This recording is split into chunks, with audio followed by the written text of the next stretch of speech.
Hi, this is Pete Zimmerman, and welcome to another Coffee Talk session. Today's topic will be S2K's sales forecasting and MRP functions. Let's start with a discussion of sales forecasting. So sales forecasting in S2K is available as part of the sales analysis module. So under sales analysis, what you'll note is there are two versions of sales forecasting. So today I'm really going to talk about the enhanced forecasting, but I'll point out how that correlates to how it's similar to the base sales forecasting that's also available in S2K. So what you'll note here that I did is I created a forecast schedule. It being 2020, I created a forecast schedule 20. And specifically here, the way I have my forecasting set up, we're going to simply do it by location and item. So in my manufacturing coffee talk, I use this infamous orange oil item, so I'm just going to continue with that here in the sales forecasting and MRP presentation.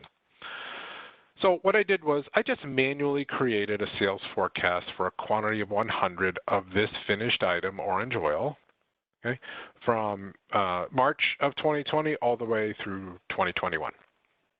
So what you'll note here is this is a historical forecast to start off with, and this is what the base sales forecasting of S2K does as well. But the enhanced forecasting offers you a few different options.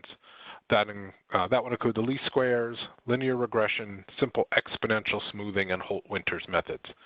So there are much more advanced algorithms than just the historical forecast here that can be used to create the forecasting values that MRP then receives.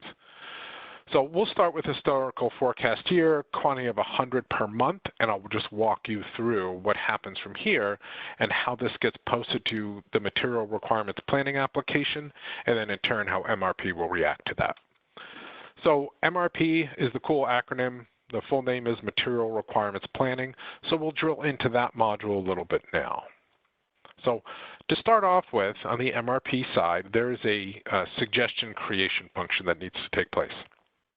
Now, that can be set up as part of the end of day, but that will run and it will automatically create these suggestions for you, which in turn you'll use here in this MRP Suggestion Manager. So the MRP Suggestion Manager program here will show us, if we have no filters put on, all of the items that we need to take action on in our planning horizon. Now, the planning horizon is set up in the MRP interface, but for our purposes, I just want to show you here, we have a planning horizon going out all the way into June of this year. Now, this system is going to break that down in my demo here by week, so I can see on any given week what I need to produce, okay, the due date, and when I need to take action on it. So in my example here, all the items have a 1-day lead time. So the difference between need by date and action date would be the item lead time. Okay.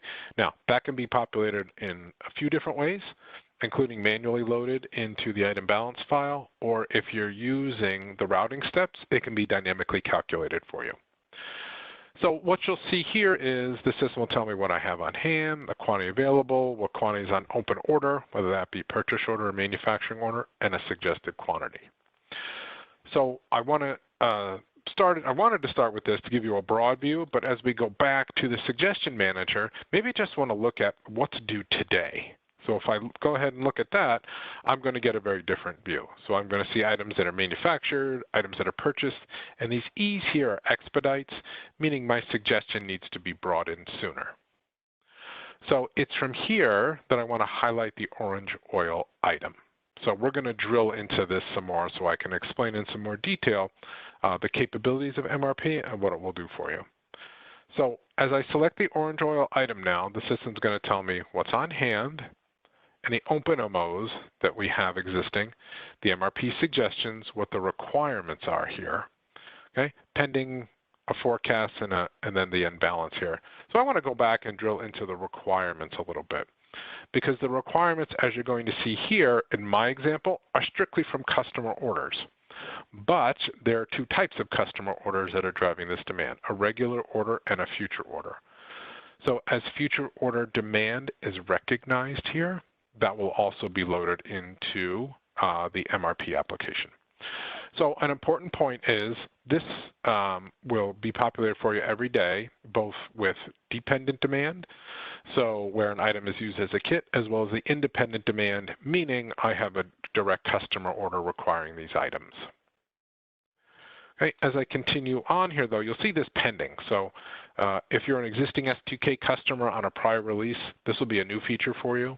The pending shows quantities that are needing to be manufactured from a customer order. So there was a customer order line entered, or multiple customer order lines entered, where the Create MO box was checked, but that manufacturing order has not yet been released.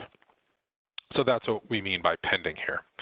And now the forecast quantity is the balance of the forecast. So where we may have already had customer orders entered, it will be the balance of the forecast that you're seeing here. Now, if you remember back to when I had demonstrated the sales forecasting piece, you saw that we had entered in a quantity of 100 to be sold every month. Now my view here is weekly, so by hitting the mode button, I can change that to monthly, and I can see what my forecast quantity is here. So here's my 100. As customer orders are entered, that would decrement the forecasted quantity. Okay. So the idea is I can see everything that I need to here, and you'll also note because my planning horizon only goes out into June, I have no suggestions for July. My planning horizon is sufficient here to cover that. So in July, I see that there's a negative balance, but I don't need to worry about that too much right now because of my planning horizon. We'll cover that as we get further along. So we have this really nice inquiry here, but I want to step backwards with you just to show you from the MRP Suggestion Manager. By right mouse clicking, there's a whole bunch of options that become available to you. And one of the key ones here is this ability to maintain your suggestions. So what we mean by that is maybe you know something the system doesn't. Maybe you know that there's a big order coming next week, and as a result, you want to change the suggested quantity. Or you see that there's a suggested quantity for a week from now, maybe you want to combine all that and make them together. So the idea here is you can change the dates, you can change the quantity, and although the item may be set up as being manufactured, you can still purchase it. So you can purchase manufactured items and you can manufacture purchased items in S2K. So very nice feature here, and you can make that decision right at this point. So as an example, if you are out of capacity on the manufacturing side, maybe you can have a third-party vendor you can go to purchase the item. So you'll have all these capabilities here, so you can override if you need to. If you're happy with the timing on this, great. Happy with the suggestions, you go ahead and accept them and release them. Now, another inquiry that I just want to point out to you is this Material Requirements Planning inquiry. Now, the MRP Suggestion Manager was in the daily transaction processing, so that's where I can edit things, I can change the dates, change the quantities, drill in, etc. This MRP Planning inquiry works a little differently in that it is truly inquiry only, but I have this inquiry type here. So maybe I need to know what items need to be pushed out. So if there was a change in demand, maybe I had a production schedule in place, but needs to be pushed out. Okay, so we could look at that. Also, maybe there are things that are urgent. They're within a few days of being due, and maybe we haven't fully completed the manufacturing or partially yet. So the system will tell you if there's an urgent requirement. So this inquiry can be really helpful for the users, and I just want to make sure we point that out before we end the presentation. So thank you very much for sitting in again, and I hope everyone has a nice day.